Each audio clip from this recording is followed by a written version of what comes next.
우리나라에는 출생 연도를 기준으로 해서 각 세대를 부르는 호칭들이 있습니다. 그리고 그 호칭에는 각 세대가 가지고 있는 특징들이 잘 녹아 있죠. 예를 들면 1950년 중반부터 한 60년 중반 사이에 태어나신 분들을 일명 베이비붐 세대 이렇게 부릅니다. 전쟁으로 먹고 살기 힘든 시절이었지만 그 당시까지만 해도 자식을 많이 낳아야 내 노후가 안전하다라는 이 유교적인 세계관이 아직 그때까지만 해도 유효했거든요. 그래서 주시는 대로 낳았습니다. 그 당시 가구당 평균 출산율이 6을 넘었습니다. 그러니까 지금은 0.7이잖아요. 그 당시에는 6을 넘었습니다. 네.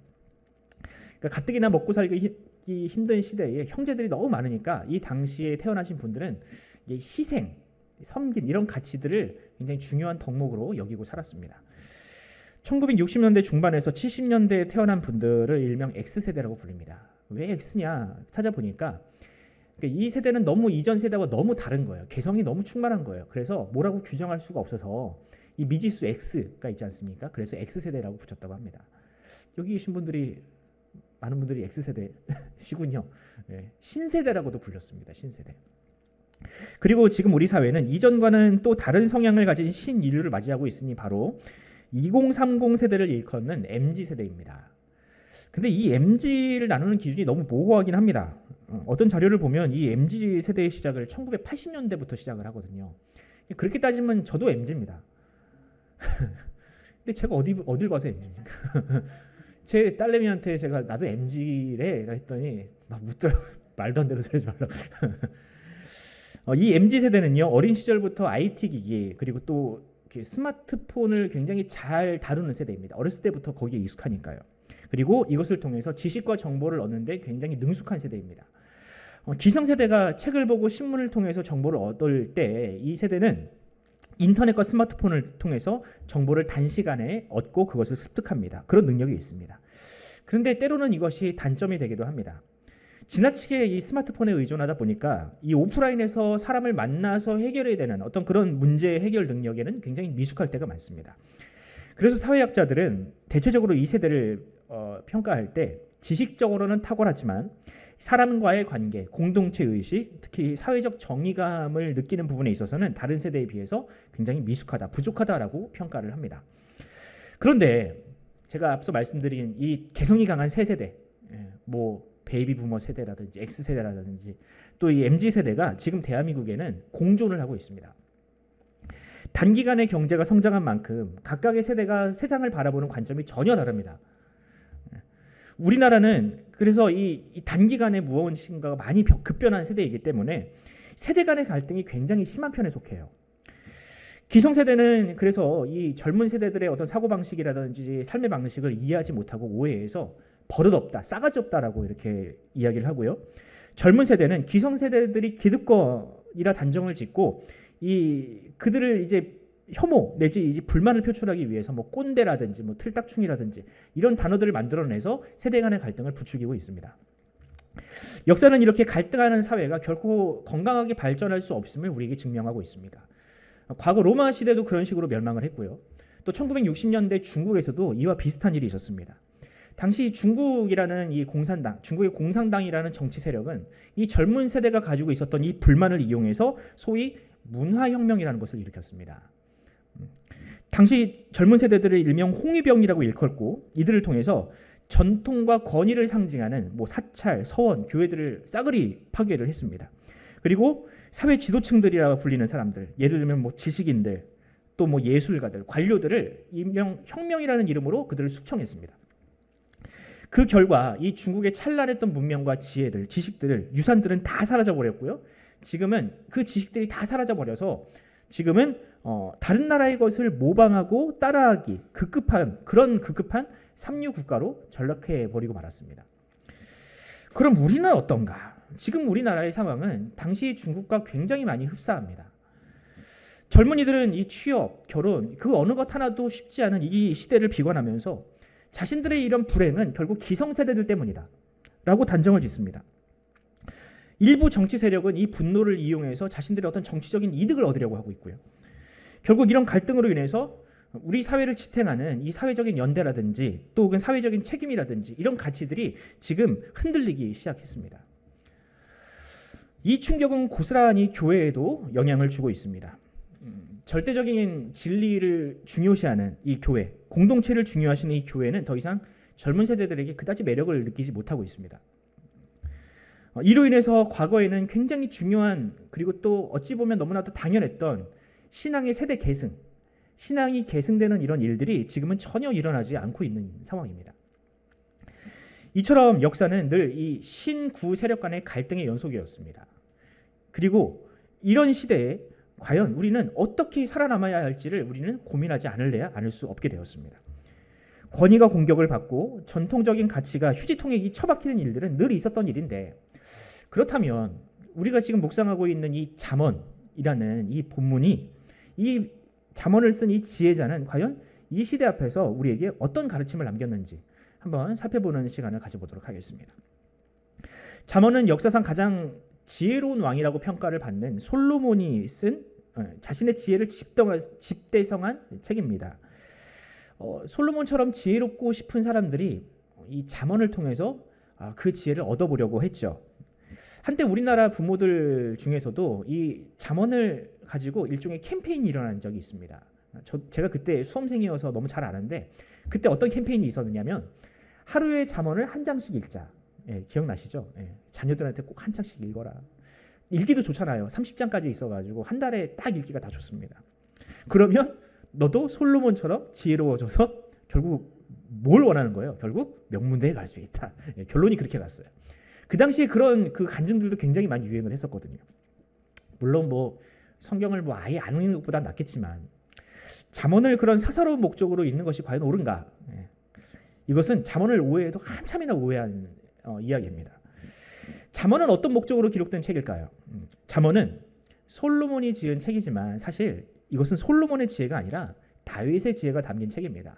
한번 1장 1절을 한번 읽어보도록 하겠습니다. 같이 시작. 다윗의 아들 이스라엘 왕 솔로몬의 잠언이라. 자, 무슨 뜻입니까? 잠언을 집필한 것은 솔로몬이지만 그 안에 있는 내용들, 그 지혜를 나에게 준 사람이 누구라는 거예요? 다윗이라는 겁니다. 아버지 다윗. 다윗은 장차 왕이 될 솔로몬에게 많은 지혜와 또한 훈계와 조언을 했겠죠. 잠언은 그런데 그 지혜와 그 조언들을 자신의 것으로 취하지 않고 지금 잠언을 통해서 모든 백성들에게 가르치고 공유를 하고 있습니다. 여러분, 이것이 당시에는 굉장히 파격적인 일이라는 사실을 아십니까? 당시 모든 나라들이 왕가에 내려오는 일종의 지혜서들이 있었어요. 그러니까 왕들만이 공유하는 일종의 그들만의 어떤 비법들 또는 지혜들이 있었다라는 거예요. 그런데 솔로몬은 지금 그 지혜를 자신만 취하지 않고 모든 백성들에게 지금 공유하고 나눠주고 있습니다. 그럼 왜 여러분들 다른 나라 왕들은 솔로몬처럼 그 지혜를 백성들에게 나눠주지 않았을까? 왜냐하면 백성들이 너무 똑똑해지면 왕이 피곤하기 때문입니다. 고달픕니다. 우리나라를 한번 보십시오. 여러분들 우리나라 사람들이 얼마나 그 머리가 좋은 사람들입니까? 또 대부분 고졸 이상이잖아요. 이런 나라가 없습니다. 그리고 사람들이 정치에 굉장히 관심이 많아요. 젊은 세대며 노인 연예가 할 것 없이 모든 사람들이 정치에 관심이 많습니다. 법도 웬만치 알고요. 그러니까 여러분들 대통령이 계엄을 선곡을 못하잖아요. 이런 나라가 없습니다. 하지만 여러분 솔로몬은 달랐습니다. 솔로몬은 나라가 제대로 돌아가려면 일단 왕이 지혜로워야 하는 것은 기본이고 왕이 그 지혜를 독점해서는 안 된다고 생각을 했던 겁니다. 왕의 생각을 백성들도 알아야 한다라는 거죠. 그래야 비로소 그 나라가 잘 살 수 있다라고 생각을 했습니다. 참 지혜로운 왕이죠. 이처럼 잠언이 추구하는 지혜라는 것은요, 나만 똑똑해지고 나만 잘나고 나만 잘 먹고 잘 사는 그런 지혜가 아닙니다. 이 지혜는 그야말로 공동체에 속한 모두를 잘 살게 만드는, 모두를 이롭게 만드는 그런 지혜가 담긴 책이 바로 잠언이라 할 수 있습니다. 잠언 1장 3절과 7절을 보면 이런 목적이 고스란히 녹아 있습니다. 한번 같이 읽어볼까요? 시작. 지혜롭게 공의롭게 정의롭게 정직하게 행할 일에 대하여 훈계를 받게 하며 여호와를 경외하는 것이 7절입니다. 지식의 근본이거늘 미련한 자는 지혜와 훈계를 멸시하느니라. 아멘. 여러분, 이 두 구절이 서로 떨어져 있는 것 같지만 이 두 구절은 논리적으로 정말 정확하게 완벽하게 연결되어 있습니다. 먼저 3절을 보면 지혜를 뭐라고 얘기합니까? 지혜는 공의롭게, 정의롭게, 정직하게 만드는 것이다. 사람으로 하여금. 그리고 우리는 이것을 지혜라 부르지 않고 오늘날 뭐라고 부릅니까? 이것을 이렇게 만드는 것. 우리는 이것을 도덕 혹은 법이라고 부릅니다. 그러면 여러분, 이 도덕과 법이 제대로 작동하기 위해서는 뭐가 필요할까요? 사람들이 법을 잘 지키게 만들려면 뭐가 필요합니까? 권위가 필요합니다. 권위. 만약 이 권위가 약하면 사람들은 법을 지킬 필요성을 못 느낍니다. 그러니까 내가 법을 어겨서 얻는 이익이 훨씬 크면 이 법을 굳이 지켜야 될 이유가 없는 거예요. 그러니까 권위가 약하면 그런 일이 벌어집니다. 그럼 솔로몬은 그 권위라는 것을 어디에 두었는가? 바로 7절에 답이 있습니다. 7절을 보면 솔로몬은 그 권위를 누구에게 두었습니까? 바로 하나님께 둔 겁니다. 하나님께. 이스라엘에 있는 이 법이라는 것은 사람이 만든 것이 아니라 하나님이 주신 것이다. 즉 하나님을 경외하는 사람이라면 마땅히 이 법을 지켜야만 한다. 법을 지키지 않고 내가 하나님을 믿는다라고 하면 그것은 그냥 거짓말일 뿐이다. 그것은 그냥 이교도와 다를 바 없다라고 솔로몬은 이야기한 것이죠. 이처럼 솔로몬은 법을 지키는 건강한 시민으로서의 삶과 신앙생활을 별개의 것으로 두지 않았습니다. 법을 지키는 것이야말로 곧 하나님을 경외하는 것이다. 그렇게 건강한 시민의 삶을 살아가는 것이야말로 하나님과 동행하는 지혜로운 삶이다라고 솔로몬은 이야기했습니다. 그렇습니다, 여러분. 솔로몬에게 법은요, 그 자체가 하나님의 지혜였습니다. 그리고 하나님과 동행하는 수단이었습니다. 마치 신약시대에 예수님께서 오셔서 이 땅에 자신의 백성들에게 하나님의 법이란 무엇인지, 무엇이 하나님이 기뻐하시는 삶인지, 또 자신의 삶을 통해서 그 율법의 모든 요구를 완성시키신 것처럼 구약시대에는, 아니 모든 시대에는 하나님의 지혜를 통해서 하나님과 동행을 할 수 있다는 겁니다. 하나님의 지혜가 우리에게 하나님의 기쁨, 하나님의 기뻐하시는 삶을 우리에게 가르쳐 준다는 거죠. 그런데 여러분들, 지금 그 지혜가 과연 어디에 있습니까? 지금 우리 사회는 과연 그런 지혜를 사모하고 있는가라는 질문을 우리는 던지지 않을 수 없습니다. 앞서 말씀드렸다시피 현대 사회는 지혜보다는 돈 혹은 명예를 가져다 주는 것이 훨씬 더 중요한 가치로 여겨집니다. 사람들은 전통적인 어떤 가치들, 특히 이 성경의 가치를 더 이상 따르지 않고 있으면 거기에 매력을 느끼지 못합니다. 무엇이 문제일까? 왜 이 시대는 더 이상 지혜, 공동체 이런 것들을 더 이상 소중히 여기지 않을까? 저는 그 이유를 이 지혜가 성경적인 방식으로 전수되지 못했기 때문이라고 생각을 합니다. 그러면 과연 이 지혜를 우리가 다음 세대에게 어떻게 전해질 수 있을까? 무엇이 이 성경적인 지혜를 전수하는 방법일까? 솔로몬은 이 질문에 대해서 이 지혜는 가족이라는 공동체를 통해서 계승되어야 한다라고 이야기를 합니다. 한번 본문 4장 1절을 한번 읽어보도록 하겠습니다. 4장 1절입니다. 시작. 아들들아, 아비의 훈계를 들으며 명철을 얻기에 주의하라. 여기 보면 아비의 훈계와 명철이라는 단어가 지혜와 동의어로 사용되고 있습니다. 이 말은 지혜를 얻기 위해서는 뭐 어디 유명한 대학을 가거나 교수에게 뭐 수업을 듣거나 해외 유학을 갈 필요가 없다는 뜻입니다. 그 지혜는 너무 가까운 곳에 있어요. 어디에 있어요? 바로 하나님의 지혜는 가정에 있습니다. 아비에게 있고 어미에게 있습니다. 저는 최근 이 잠언을 묵상을 하면서 최근에 제가 보았던 어떤 한 이 책에서 이 매우 굉장히 유사한 심리학적 한 개념을 발견하게 되었습니다. 이것과 굉장히 유사해요. 여러분 혹시 마음 이론이라고 혹시 들어보셨나요? 마음 이론, 마인드, theory of mind 이렇게 불리는데 이게 무슨 뜻이냐면 사람에게는 본능적으로 타인의 감정을 이해하고 싶어하고 또 그것을 예측하려 하는 본능이 있다고 합니다. 그러니까 저 사람은 왜 저럴까? 왜 저 사람이 나한테 이런 이야기를 하지라고 그냥 본능적으로 생각을 하게 된대요. 그리고 이것은 오직 사람만이 할 수 있는 능력이라고 합니다. 그런데 이 능력이라는 것이 그냥 가만히 냅두면 되는 것이 아니라 이 훈련을 하고 반복적으로 그 경험을 하다 보면 그것이 발전이 된대요. 그리고 그 발전을 하다 보면 이 뇌가 비약적으로 늘어난다고 하더라고요. 그러니까 굳이 그런 생각을 안 해도 되는데 그 생각을 함으로 인해서 뇌가 굉장히 늘어난다고 하더라고요. 그러니까 나 혼자만의 생각을 할 때는 뇌가 한 1밖에 안 쓴다면 다른 사람의 입장에서 생각을 하다 보면 나 플러스 상대방을 생각을 하게 되니까 뇌가 그만큼 이 용량을 키울 수밖에 없다고 하더라고요. 즉 이 다양한 인간 관계를 하고 경험을 하면 할수록 사람은 더 똑똑해질 수 있는 가능성이 높아진다라는 것이죠. 그런데 여러분, 사람으로 하여금 이렇게 타인의 감정을 느끼게 하고 또 공감하게 만드는 이 뇌를 증폭시키는 최초의 공동체는 어디인가? 가족이죠. 가정입니다. 가족은 사람이 접하는 최초의 사회입니다. 또 가장 안전한 실험실이라고 할 수 있어요. 어린 자녀는 부모나 형제를 바라보면서 그들이 나에게 짓는 표정, 또 혹은 말투, 행동 하나하나를 주목하게 됩니다. 그리고 그들을 통해서 기쁨이 무엇이며 슬픔이 무엇인지, 사랑이란 무엇인지 그런 감정들을 이해하기 시작을 합니다. 엄마는 왜 나한테 갑자기 화를 낼까? 아빠는 왜 저렇게 저 상황에서 기뻐하지? 라는 것을 보면서 스스로 질문을 던지며 타인을 공감하는 법을 배운다고 합니다. 이것이 바로 성숙한 인격으로 나아가는 첫 걸음이라 할 수 있습니다. 여러분, 솔로몬이 부모의 훈계와 가르침을 중요시하게 여기는 이유는 바로 여기에 있습니다. 부모는 단지 그 아이를 낳음으로써 그 책임을 다하는 것이 아닙니다.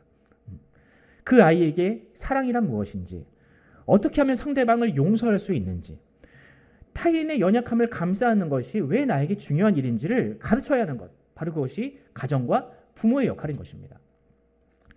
사도 바울 역시 그런 의미에서 이 가정의 중요성을 굉장히 중요시하게 이야기를 하거든요. 에베소서 6장을 보면 특별히 가정을 굉장히 중요하게 다루지 않습니까? 6장 1절과 4절을 제가 읽어드리겠습니다. 자녀들아, 주 안에서 너희 부모에게 순종하라. 이것이 옳으니라. 또 아비들아, 너희 자녀를 노엽게 하지 말고 오직 주의 교훈과 훈계로 양육하라. 이 말씀은 단순히 가족의 화목에 대해서 이야기하는 말씀이 아닙니다. 하나님의 지혜는 오직 가족을 통해서만 계승될 수 있으니 부모와 자녀의 관계가 깨어지는 것만큼은 막아야 된다는 뜻입니다. 자녀가 부모를 노엽게 해서 부모의 권위를 실추시키면 그 가정의 어떤 질서가 깨어지잖아요. 또 자녀를 너무 이렇게 그 인격적으로 모독을 하면 자녀들이 부모를 향한 마음을 확 닫아버리지 않습니까? 그러면 이 가정이 깨어지는 것이거든요. 사도 바울은 그런 식으로 가정이 깨어지면 하나님의 지혜가 전수될 수 없으니 그것만큼 막아야 된다라고 지금 이야기를 하고 있는 것이죠. 저는 본문을 묵상하면서 이 시대의 많은 문제들이 바로 이렇게 가정이 깨어지고 부모와 자식 간의 관계가 깨어지고 또 공동체가 깨어졌기 때문에 일어난 일이라고 생각을 합니다. 과거와 다르게 현대인들은요, 가족끼리 그다지 많은 시간을 보내지 않습니다. 물론 이게 열심히 잘하고 계신 분들에게는 예외지만 많은 가정들이 그래요. 애가 태어나면 부모들이 보통 맞벌이를 하기 때문에 애들을 그냥 어린이집에 툭 던져놓고 그냥 그렇게 하루 왼종일 그냥 자녀와 부모가 떨어져 있습니다. 뭐 어떤 뉴스를 보니까 그 종일 어린이집이라고 해가지고 24시간 봐주는 어린이집도 있다면서요. 근데 거기는 깜짝 놀랐는데 애를 월요일날 맡겨놓고 주말에 찾아간대요. 애를. 고아원이나 마찬가지죠. 근데 그런 식으로 악용하는 부모들이 있습니다. 또 학원으로 이제 애들을 계속 돌리죠. 물론 그 과정을 통해서 애들이 많은 지식을 배울 수는 있어요. 하지만 여러분, 그렇게 하면요, 부모와의 인격적인 관계, 그러니까 그 세대, 그 아이에게 반드시 필요한 그런 인격적인 관계가 완전히 사라져버리게 됩니다. 아무것도 배우지 못해요. 또 요즘 부모들은 부모로서 마땅히 져야 할 책임을 잘 지려하지 않습니다. 예전에는 이 자녀를 사람 만드는 일을 결국 부모의 책임이라고 생각을 하던 시절이 있었어요. 근데 요즘엔 안 그렇더라고요. 요즘에는 자녀가 학교에서 뭐 잘못하거나 꾸지람을 당할 일이 있거나 또 부모를 호출할 일이 있으면 부모들이 그렇게 하려 하지 않는다고요. 제가 아내를 통해서 들은 얘기인데요. 한 번은 이제 어떤 아이가 사고를 쳐서 부모를 이제 얘기를 했답니다. 그래서 이런 사고를 쳤고요. 부모님이 좀 오셔야 되겠습니다. 근데 부모들의 반응이 참 웃겨요. 그걸 왜 저한테 얘기하시냐고. 그건 학교에서 알아서 할 일이 아니냐고. 이런 식으로 얘기를 한다는 거예요. 여러분, 이게 부모가 할 말입니까? 여러분? 요즘처럼 학교에서 체벌도 하지 못하는 시대에 교사가 어떻게 그 아이의 그런 문제들, 사소한 문제들을, 그 아이의 어떤 인격적인 문제를 다룰 수가 있습니까? 신앙도 마찬가지죠, 여러분.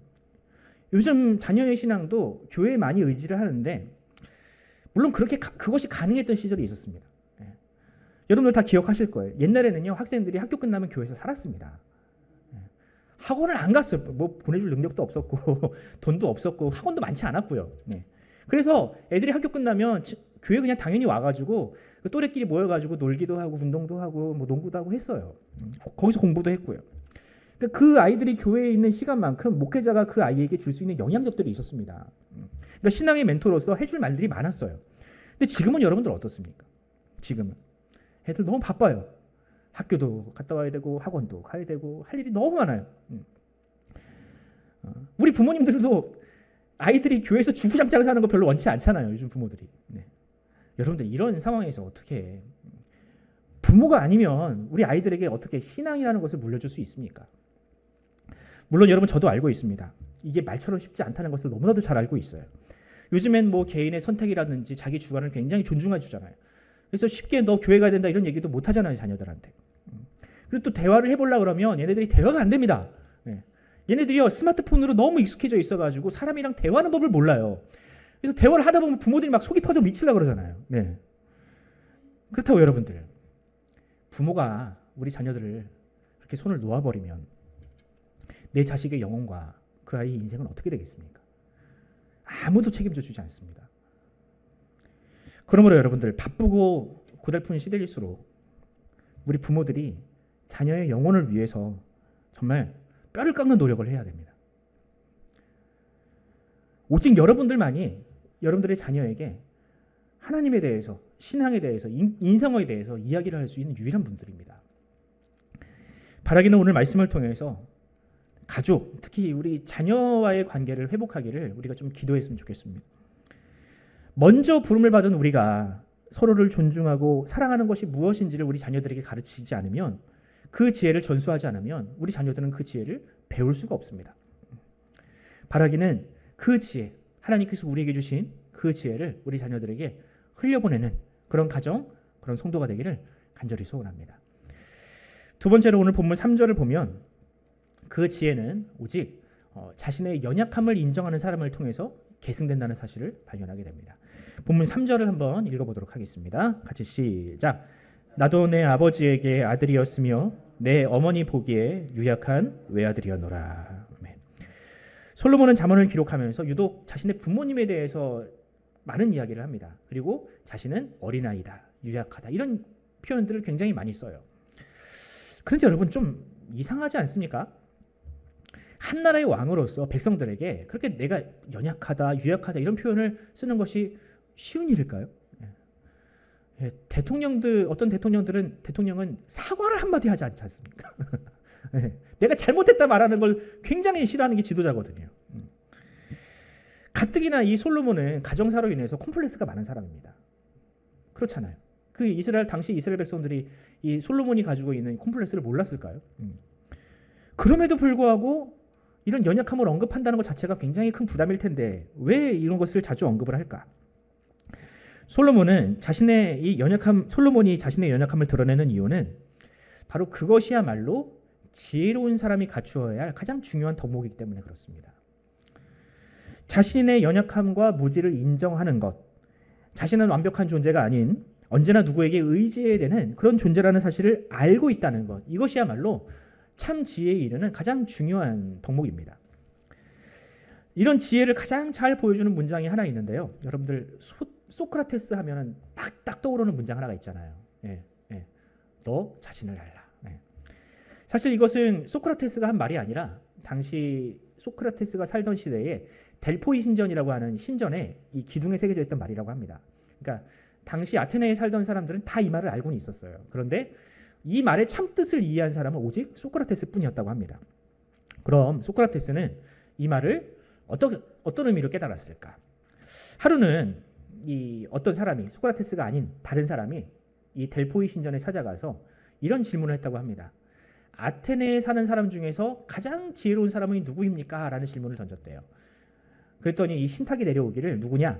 소크라테스라는 답이 내려왔다고 합니다. 그러니까 이 소문이 다 그 삽시간에 아테네에 퍼졌겠죠. 야, 소크라테스가 우리 중에 제일 똑똑하대. 소문이 쫙 났겠죠. 근데 그 당사자인 소크라테스는 이 소식을 듣고 깜짝 놀랐다고 합니다. 왜냐하면 자기는 한 번도 자신을 지혜로운 사람이라고 생각해 본 적이 한 번도 없었기 때문이라 그래요.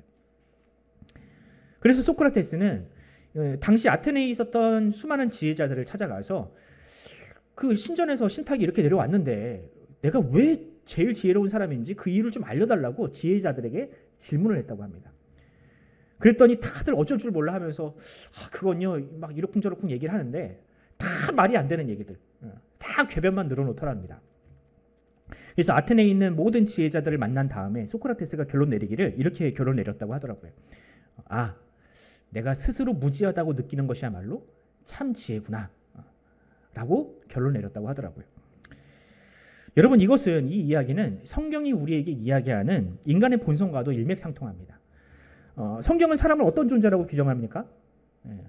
로마서 3장에 보면 이런 말씀이 있죠. 함께 읽어볼까요? 같이 시작. 모든 사람이 죄를 범하였음에 하나님의 영광에 이르지 못하더니. 네, 성경은 인간을 죄인으로 규정합니다. 죄인. 여기서 죄라는 것은 죄를 지어서 죄이기도 하지만 이 로마서의 말씀에 의하면 하나님의 영광에 이르지 못한, 다시 말하면 하나님의 영광을 잃어버린 존재가 곧 죄인이다라고 이야기를 하는 겁니다. 그리고 잠언은 그 사람이 잃어버린 그 영광을 지혜라고 얘기하는 거고요. 그래서 솔로몬은 바로 자신이 그런 존재임을 고백하는 것입니다. 사람들은 나를 지혜롭다고 이야기를 하고 위대하다고 이야기를 하지만 나는 그런 존재가 아니다. 나는 유약하고 누군가의 도움이 없이는 단 한순간도 살 수 없는 그런 존재다. 무엇보다 나는 하나님의 영광을 잃어버린 그런 죄인이다. 그런 존재다라고 지금 이 잠언을 통해서 고백하고 있는 것이죠. 하지만 오늘 현대인들은 정반대로 생각을 합니다. 누구도 자신에게 이래라 저래라 할 수 없다고 생각을 하잖아요. 네. 부모조차도 나에게 막 함부로 얘기하면 안 된다고 그러고 막 내 인생에 개입하면 안 된다고 얘기를 하고, 또 누군가를 이겨야, 누군가를 짓밟아야 비로소 그것만이 유일한 살 길이라고 생각을 하는 것이 현대인들입니다. 그래서 어떤 상황에서도 자신의 흠결이라든지 자신의 부족함, 연약함을 절대로 드러내지는 않습니다. 모르는 것도 아는 척해야 되고요. 설사 자신이 틀렸다라고 이게 나와도 어떻게든 우겨서라도 자신이 옳았음을 증명하고 또 그것을 성취해내는, 이겨먹으려고 하는 세대가 바로 오늘날 현대인들입니다. 그런데 여러분, 그런 사람은요, 결단코 발전이라는 것을 할 수가 없습니다. 모르는 것을 일단 인정을 해야 그때부터 무언가를 배울 수가 있는 겁니다. 근데 모든 것을 다 알고 있는 것처럼 행동하고 스스로를 그렇게 위장을 하면요, 아무것도 배울 수가 없습니다. 무엇보다 여러분들, 자신이 죄인인 것과 그 죄인을 구원하실 이는 오직 예수 그리스도 한 분뿐이시다. 이것을 인정하지 않는 사람에게는요, 아무런 희망도 없습니다. 왜냐하면 성경에 이르기를 사람이 구원받는 유일한 길은 오직 사람에게 없는 그 하나님의 의, 그 일을 선물로 받는 것, 이것뿐이라고 규정하고 있기 때문에 그렇습니다. 에베소서 2장 8절 말씀, 우리에게 너무나도 유명한 말씀이죠. 함께 한번 읽어보도록 하겠습니다. 같이 시작. 너희는 그 은혜에 의하여 믿음으로 말미암아 구원을 받았으니 이것은 너희에게서 난 것이 아니요 하나님의 선물이라. 아멘. 여러분, 구원은 사람의 노력이나 어떤 스펙을 갖추어야 얻을 수 있는 자격증이 아닙니다. 구원은 오직 자신의 연약함을 인정하고 전적으로 하나님을 의지하는 사람에게만 주시는 하나님의 선물입니다. 잠언은 바로 이것을 깨닫는 것이야말로 참으로 지혜로운 사람이다 라고 이야기를 하고 있는 것이죠. 사랑하는 성도 여러분, 그러므로 우리가 우리의 연약함과 어떤 무지함을 부끄러워하지 않았으면 좋겠어요. 애써 감추할 필요도 없다고 생각을 합니다. 여러분, 가정에서도 마찬가지입니다. 여러분들 자녀들한테 훌륭한 부모가 되고 싶은 마음은 알겠지만 여러분들의 연약함을 자녀들에게 감추지 마십시오. 감추려 해도요, 감춰지지 않습니다. 우리 자녀들은 다 알고 있습니다. 말을 안 해서 그렇지 다 알고 있어요. 교회에서도 그럴 필요가 없다고 생각을 합니다. 연약함을 감출 필요가 없어요. 오늘날 교회가 삭막해져가는 이유가 무엇일까라고 생각을 해보면 모두가 다 자신을 그렇게 위장하기 때문이 아닐까라고 생각을 해봅니다. 여러분, 교회는 연약한 성도들이 모여서 그 연약함을 서로 보듬어주고 기도해주고 그 연약함이 이렇게 성장하고 또 기도 응답을 받는 어떤 그런 간증을 통해서 교회는 성장하지 않습니까? 그런데 요즘 그런 간증들이 교회마다 메말라 버렸습니다. 다들 교회에 와서 자기의 잘난 모습만 보이려 하고 성공한 이야기만 하려고 하는데 어떻게 그 안에서 간증이 일어날 수 있으며 어떻게 그 안에서 자신이 진짜 연약한 사람, 정말 기도가 필요한 사람들이 자신의 연약함을 드러낼 수 있겠습니까?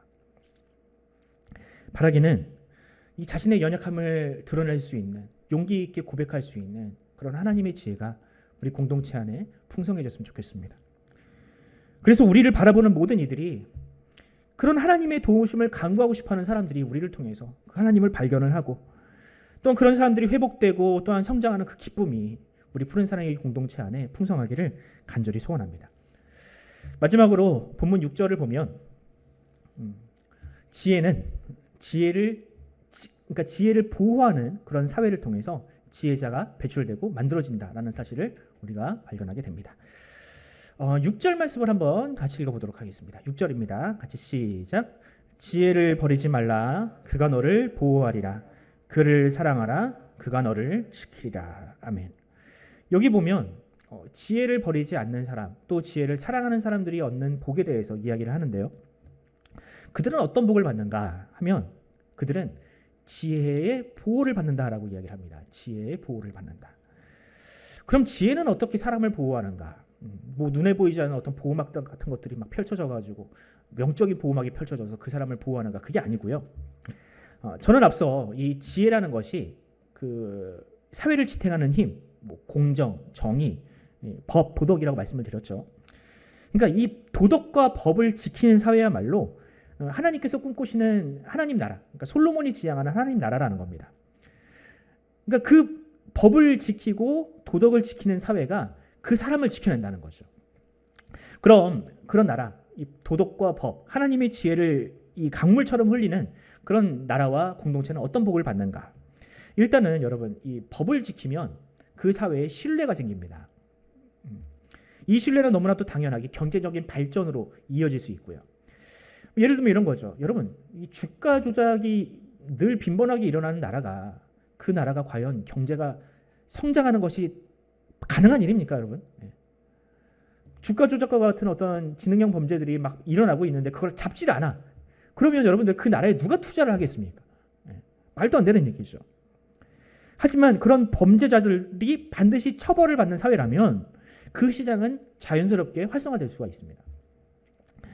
또 이 법이 약자를 보호하는 사회라면, 그것이 당연한 믿음이 있다면 그 사회의 구성원들은 정말로 희망을 가지고 일을 할 수 있습니다. 유전무죄, 무전유죄라는 말이 상식이 된 나라에서는요, 그 누구도 이 희망이라는 것을 도저히 가질 수가 없는 사회가 되는 겁니다. 그런 사회는. 무엇보다 그 사회가 미래가 예측 가능해야 합니다. 지금은 내가 조금 고생하지만, 내가 조금 노력하고 힘들고 지금을 좀 참으면 언젠가는 그 보상을 얻을 수 있다는 믿음. 그 믿음이야말로 건강한 사회를 이룰 수 있게 만드는 가장 중요한 원동력이 됩니다. 그럼 우리나라는 그런 상식, 어떤 희망, 어떤 예측 가능함이 제대로 돌아가고 있는가? 안타깝게도 이 잠언이 추구하는 그런 사회와 우리나라는 좀 거리가 많이 멀어 보입니다. 특히 젊은 세대가 많이 그렇게 느낍니다. 이 젊은 세대는 기성세대들을 바라보면서 그런 생각을 많이 해요. 그들은 부동산을 키워서 재산을 증식한 세대인데 이제 그들로 인해서 우리는 평생 집을 가질 수 없는 시대가 되어버렸다. 그러니까 기성세대가 부동산 시장을 망쳐놓으니까 이제 평생 자신들은 집도 가지지 못하는 불행한 세대가 되어버렸다는 거예요. 주식시장이 그렇다고 투자하는 것도 불안해합니다. 그래서 좀 일종의 그 세대 안에 이제 한탕주의라는 게 좀 생겨가지고, 그래 어차피 내가 평생 돈 모아봤자 집도 못 사는데 그냥 뭐 코인 이런 걸로 한탕으로 내가 돈을 벌지 않으면 내 인생은 이제 희망이 없다. 그런 생각을 가지고 이들이 코인을 한다고 하더라고요.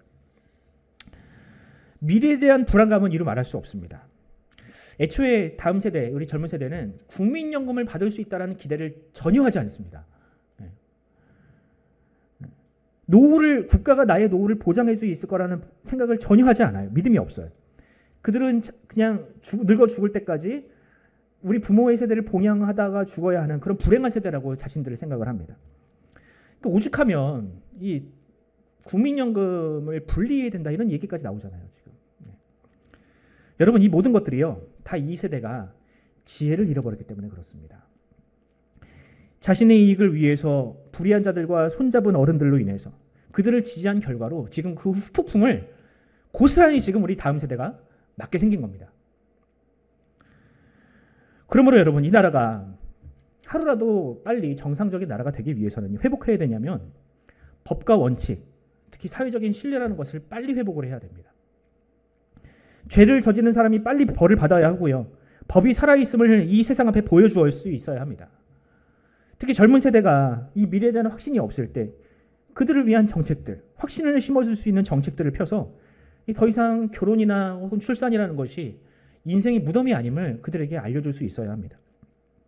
사람이 법을 지키면 그 법이 반드시 나와 나의 미래 혹은 우리 가족을 지켜줄 수 있다는 그런 신뢰와 믿음을 회복시켜야만 합니다. 여러분, 이것이야말로 잠언이 추구하는 참 지혜이자 하나님의 나라, 하나님이 꿈꾸시는 진정한 하나님의 나라라는 사실입니다. 여러분, 과연 누가 이 일을 할 수 있을까요? 우리가 정치인들을 잘 뽑아놓으면 그 정치인들이 이 일을 해줄까요? 소수의 기득 정치인들이 이 일을 할 수 있을까요? 만약 그렇다면 여러분들 생각을 해봅시다. 솔로몬이 굳이 잠언에 이 지혜를 사람들에게 알려주지도 않았겠죠. 소수의 사람들만이 이 지혜를 가지고 있으면 저절로 그 나라가 이루어지는 것이 아닙니다. 그 일을 가능하기 위해서는요, 모든 구성원들, 모든 시민들이 그 일에 한마음이 되어야만 합니다. 특히 우리 믿는 성도들이 그 일에 앞장서야만 합니다. 성도는 자기 이익을 위해서 사는 존재들이 아니지 않습니까? 우리는 하나님의 살아계심을 믿고 그 나라를 꿈꾸는 존재들입니다. 하나님의 뜻이 이 땅 가운데 이루어지는 것이 우리의 소원이 된 사람들이 아닙니까? 그러므로 하나님은 우리에게 다른 사람을 위해서 희생할 수 있는 마음을 우리에게 주셨습니다. 그 나라를 위해서.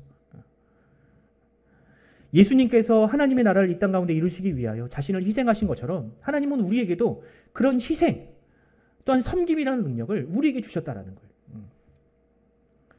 그리고 그 능력이야말로 이 세상을 지혜롭게 만들고 이 세상을 하나님의 꿈꾸시는 그 나라로 만들 수 있는 가장 중요한 열쇠가 됩니다. 바라기는 여러분, 이 잠언에 담긴 이 지혜, 예수님께서 십자가를 지시기까지 이 땅에 이루시고자 하셨던 그 지혜, 그 나라를 바로 저와 여러분이 만들어 갔으면 좋겠습니다. 그 지혜를 통해서 상처받은 우리 자녀들과 우리 가정의 치유를 받고 이 사회를 치유하고 각성케 만드는 그 원동력, 그 마중물이 저와 여러분이 되기를 간절히 소원합니다. 이제 말씀 맺겠습니다. 최근 우리나라는 코로나 팬데믹과 또 계엄이라는 전대미문의 사건, 사고들로 인해서 그야말로 큰 고통을 겪고 있습니다. 얼어붙은 소비 심리로 인해서 자영업자들은 줄폐업을 하고 있고요. 기업들 역시 직원을 최대한 줄여서 신규 채용을 최대한 줄여서 허리띠를 졸라매고 있습니다. 이로 인해서 가장 직격탄을 맞은 것은 결국 젊은 세대입니다. 우리 자녀 세대예요. 한창 꿈을 꾸고 꿈을 펼쳐야 할 우리 젊은이들이 원치 않게 집에서 쉬어야 하는 그런 안타까운 상황들이 지금 집집마다 일어나고 있습니다. 여러분, 이것이 얼마나 안타까운 일입니까? 미래를 위해서 어떤 세대보다 더 열심히 살았던, 공부했던 다음 세대가, 우리 청년들이 이 날개 한번 펴보지 못하고 그런 상황이 얼마나 안타깝습니까?